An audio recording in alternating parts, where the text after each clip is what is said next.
Okay.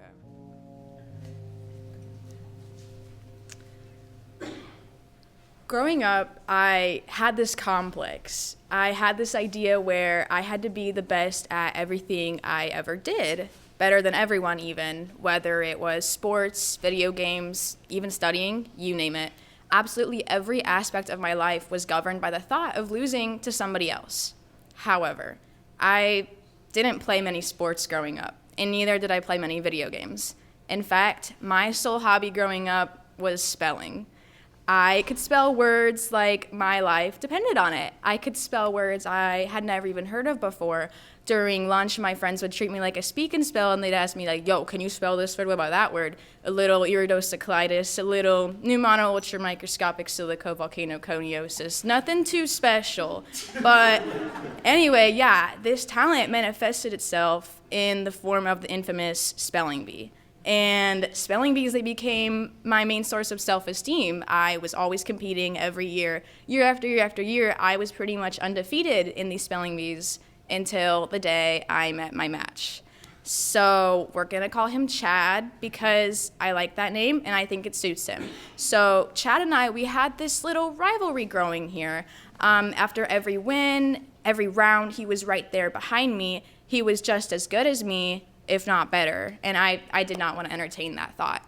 But worst of all, I wasn't really sure where to channel this anger I was feeling towards him because he was such a nice kid. He was so nice. His mom was my after-school Bible study teacher. Their whole family was like this group of amazing people, and I'm like, can I really be mad at this kid? But anyway, we were so good at our craft, our spelling, that we advanced from the citywide B to the regional B. And I remember the venue of the regional B, like it's at the back of my hand. I remember the hum of the ancient AC distracting me after every word being thrown at me. I remember my heart leaping up into my throat every time I could sense the words getting more challenging.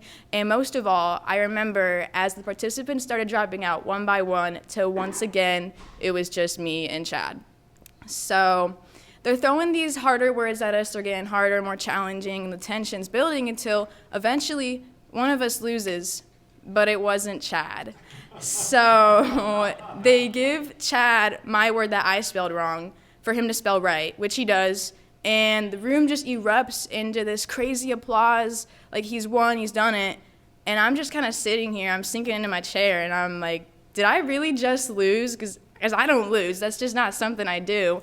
And I'm feeling the uncertainty and the doubt and the fear just crawl up into my mind. And as everyone's packing up their stuff and about to leave, a judge from one of the other spelling bees going on in that building that day, he comes in, takes one look around the room, and he basically says, no, Chad hasn't won yet. Because for some of you guys who have not had the blessing of being in a spelling bee, there's a little rule. You need to spell your opponent's word that they spelled wrong. You need to spell that word right. And then you need to spell another word right, a second one, to win the whole thing, which they forgot to do for Chad. Simple mistake, easy enough. So they give Chad his word, tamales.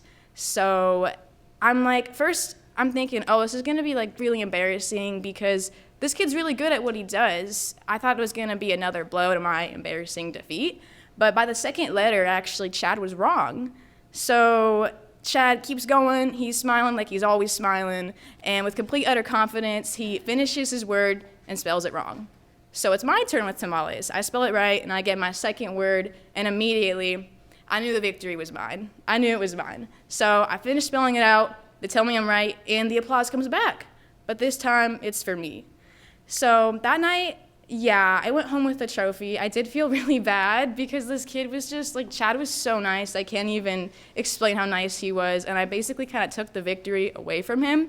But despite that ending for Chad, he taught me something that I think about a lot most days because competitions, they're not just about trophies to me anymore. When I think of rivalries now, I think more of the fact how rivals are more of a mirror of yourself. Because Chad was just a mirror of me. When Chad had won, I wasn't upset about the fact he had won. It was more of the fact that I was confronting a version of myself that could possibly fail or lose. Anyway, rival and enemy were once synonymous terms to me. However, with the power of spelling bees and the help of Chad, I now know that well, rival and mirror are more synonymous terms because Chad showed me not just what I can do, but who I can be. Thank you.